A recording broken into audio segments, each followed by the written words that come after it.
So this video is for the Warshippers and my new friend Hojo. Hojo reminded me this is the Russian battle cruiser that is so difficult to Citadel, about impossible unless you hit it at an angle like this. Um, maybe something like that with a battleship. It's just paper thin, and I'll show you why. This is a trick I learned from Flamu, who's a long-term World of Warships tuber. He has a YouTube and a Twitch channel.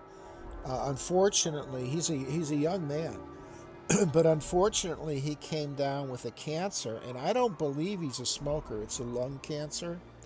Um, he's going through treatment, and he's positive that they've gotten a handle on it, but uh, gee, it just goes to show you, you know, fate is a cruel thing, and I wish him well, and I'm hoping for his recovery, full recovery. He's been out for quite some time, probably 6-8 months.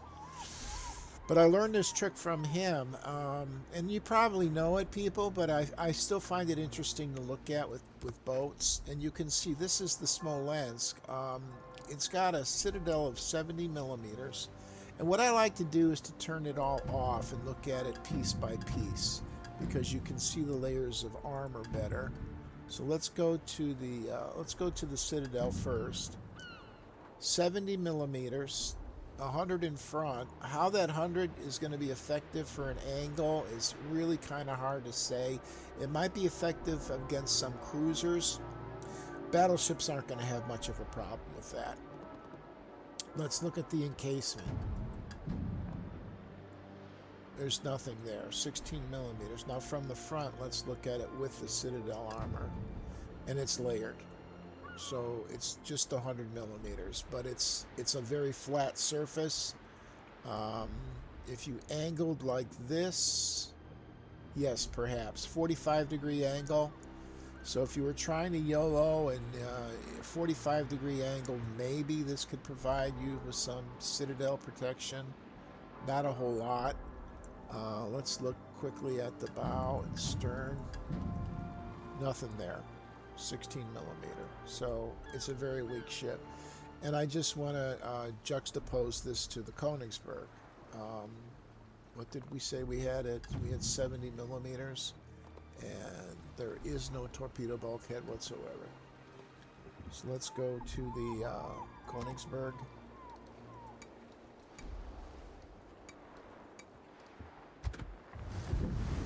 Königsberg is going to have, it's got a torpedo, so let's turn it off. And it's got 16 millimeters, but this is right at the water line. A thin strip of armor of 50 millimeters, ostensibly for torpedo protection. 7% torpedo mitigation. That's not much. That's not much. 16 millimeters with 50 there. So let's look at let's turn that off. Right at the waterline, you got a 50. And let's look at the Citadel. 16 millimeters with 70 up front. It's pretty much the same thing. If you angle this 45 degrees, that little strip of 70 millimeters may help. It's German armor. I don't know if it gets a bonus over Russian armor or not, but not a whole lot. Let's look at the encasement. Now the encasement brings the real armor, which is 50 millimeters above water line. Let me see. Put the bulkhead back in. Yeah, you can see the bulkhead adds it just right at the water line if you take it away. So 50 millimeters, and then your torpedo bulkhead is lower, 16, but let's take the encasement away. So it might give you 32 millimeters at certain spots, but overall, the encasement is your main armor. and then you have this in front, 70, 70, 70. So at an angle, you can probably survive, as anecdotal evidence indicates. You can survive a volley, maybe two, approaching a battleship from structure where you're closing in on them from, say, 6K. But you're not gonna, you're not going to approach and destroy a battleship from 11K where he first spots you. You're just not. It's not going to happen without a very poor shot. So, what did my friend Hojo have to shoot at? Really, he had about at most 66, reasonably 66 millimeters of armor. And from 4K, there was no way he was going to get a Citadel. As a matter of fact, if you look at my video, it's the one that precedes this, you can see the shells coming out the other side of the boat. And a lot of his hit underwater. So it's just a question of a very thin-skinned cruiser. And once this gets to face battleships, if you handle it properly, you've got a better chance of survival. But it has no heel, so you don't want to take that kind of damage unless it's your only option, and that's what happened. But I want to show Hojo some of the other stuff I do to try to survive, um, and it's in regard to mods and also knowing where I am. Here's our game. This is the game that we faced each other. This is Hojo up here. He's a good player. Yeah, anytime you go over 50%, and he was even higher in this boat, you're a good player. If you look at his team, you can't even count this guy really because he's got not enough games. This may not be an accurate figure, but he was, and this guy had never been. He was basically the high rate, close to the high damage rate. This Exeter had a high damage rate. He had a good win rate, but overall, very not very good. When you're down around 41%, you're just. I want to tell you, if you spawn in a game with 12 random players and you never touch the keyboard and you never touch the mouse, there's a very good chance you're going to win at 41%. And you see players in here playing at 33, 34 with a lot of games. If you never play, you can get this kind of. So that's an indication of how important your play is to the team. And you got to remember, when you come in with 41%, your team loses 59% of the time. That's on you. That's on you when you become an anchor. And these guys don't understand it. And it's an obligation to try to improve yourself. And a good player, because of some of the factors that they consider, 49% you're starting to understand things and you keep playing the game. Now, this guy had really good stats, but look at his damage rate. Now, my friend Hojo said the Königsberg can get a high damage rate, and mine does. But I want to tell you, I didn't change my damage rate in this boat until I changed my play style. I was fighting it from distance, and that's not how you fight it. This is a brawler. This is an in-tight boat because it's very effective. It's got a good rate of fire. And the HE is horrible on DDs. You got to hit them a lot. But if you get close, it's got hydro. You keep your wits about you. And on cruisers, the AP is awesome, provided you don't get too high in tier. I've been matched up with tier 7 like New Orleans and Indianapolis's, and I can't penetrate them, even close. So it's a question of the matchup, really. But at tier 5, it's a very potent boat. But this guy's got a really good rate, and he was on our team, but he played from the back of the board. And it's obviously working for him. He's coming in tier 4, but back of the board play kind of gets your damage rate down, you know. So this is my tool. It's called Potato Alert, and I get this tool as a mod from Aslane. I don't like World of Warships mods because what was the reason? I they're not all there. Number one, they're not all there. Number one, you get much more with with Aslanes. And here's Aslanes. These are the mods that I do. Ship images. This is just to have them gold in your carousel. Um, I like to know if the ship is indicated as moving or stationary with a color, so I put that one on. The speed indicator is very important if you can remember to look at it. The extent of the green, in this one it's only 80%, so he's at 80% throttle. To determine your lead. And if you can keep your wits about you to look at it and not get too frazzled by the hectic nature of the battle, it can really help your lead. Uh, Detection, that's just the indicator, and that's for others. I like to know if other ships are detected, and that can help you determine where the submarine or the DDs are. And I'm not saying I know them all. I'm really not.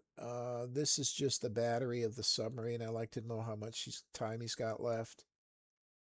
This is one of my favorite mods. This is a transparent mini map, and if you look at my games, I run my mini map at full resolution, as big as I can, and I refer to positioning from my mini map more than I do from looking around. My mini map is my key.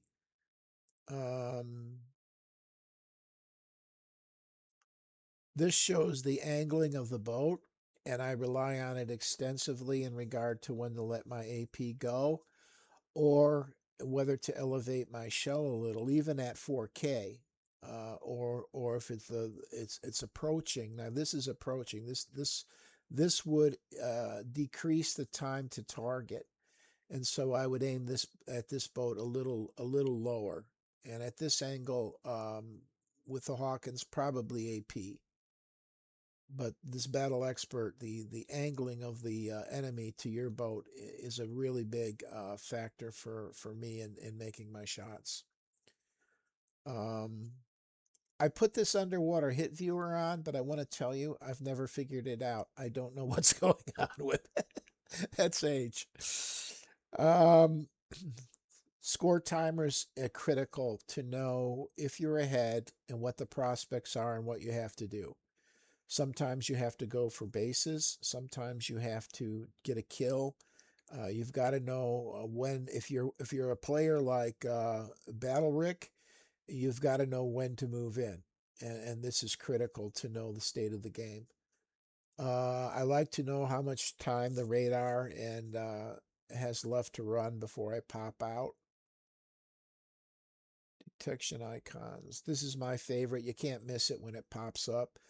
And supposedly it tells you how you're detected, but I want to tell you sometimes I get the plane icon when it's not a plane, so I don't know. It takes it a while to figure that out sometimes. I like to see the torpedo warning. When it's red, you know it's a threat. Yellow, it's not a threat. And sometimes without even looking at the torpedoes, when you're looking at the mini map, you can make changes to course without even having to identify where the torpedo is visually, just on the basis of the warning, where you suspected the DD was, and your positioning on the map, the mini map, and you can make your adjustments. And I do it many times. It's not real important. I like green. Let's see, what else do I use? The compass. I like a basic compass. I don't want it to distract me. I really use this more for determining 45 degrees in my course to structure. I'm always looking for structure with this boat. Get behind structure, close in on DDs. So I use this for being sure that I don't go off course any more than about 45 degrees, because you want to get cover, but you want to get close at the same time. And there's a trade-off in regard to the course you set. Let's see. Crosshairs are pretty basic. Like I said, I like green. It's easier on my eyes. I'll Let's see. Gun markers. There's green again. Rangefinder. It says I got blue. Oh, that's just for the readout, I think. Not really sure what these two do, but I'm always trying to increase my visual. I want clear optics.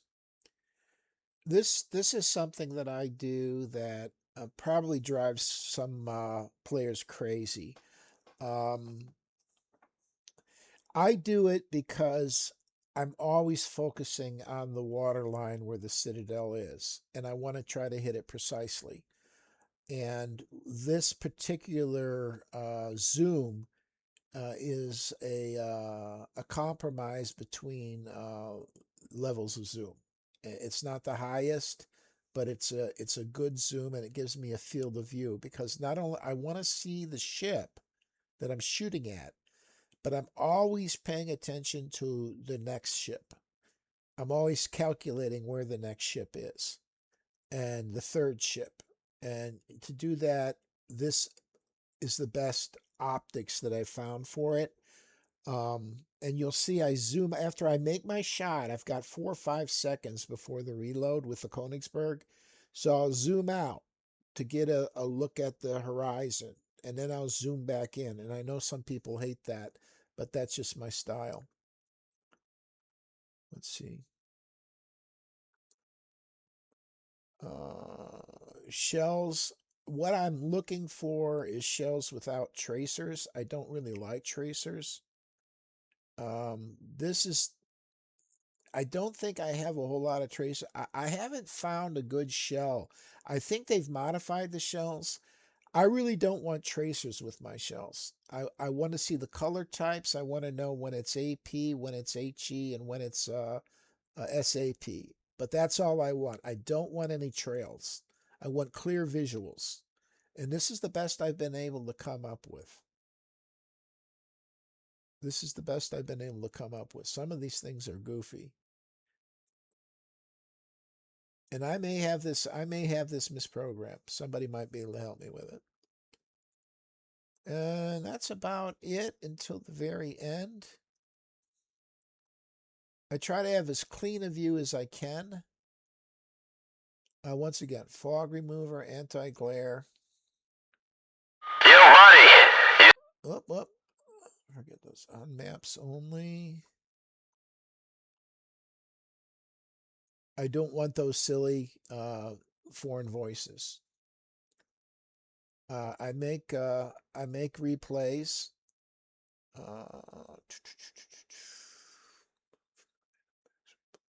I think it retains 20 or 30 replays before they're purged. My FPS I set at 75. Port a little less. Potato alert. This is key for figuring things out. So those are my Aslane's mods. And here's the reason I do this stuff. You got to remain frosty. You got to be frosty. There's a lot of whippersnappers in here, but so you got to use the technology you have. And I'm not saying I've got everything. I'm really not. But, you do what you can. And this is my OBS. I use this strictly for making these videos. And the reason the videos are important, I believe, is when you've fought a battle and you weren't happy with your result, you can look back at it and you can determine how to improve yourself. And one of the things I determined from videos that I made was that I needed to play a different strategic game. This long range. When I long ranged lob shells, I was a 47% player, and it's only in moving in, contesting zones, targeting the most important ship in the game. There is a ship that is the most important ship in the game, and if it's well played, you're in for a battle royale. To beat a team with a well played, most important ship in the game is a monumental chore. And that's why I have gravitated to cruisers, because I think that they are the ship most inclined to be able to stop the most important ship in the game with a frosty player captaining it. And that's why I want to play cruisers. So that tells you the story. I'm sorry this was so long, but this is for my friend Hojo.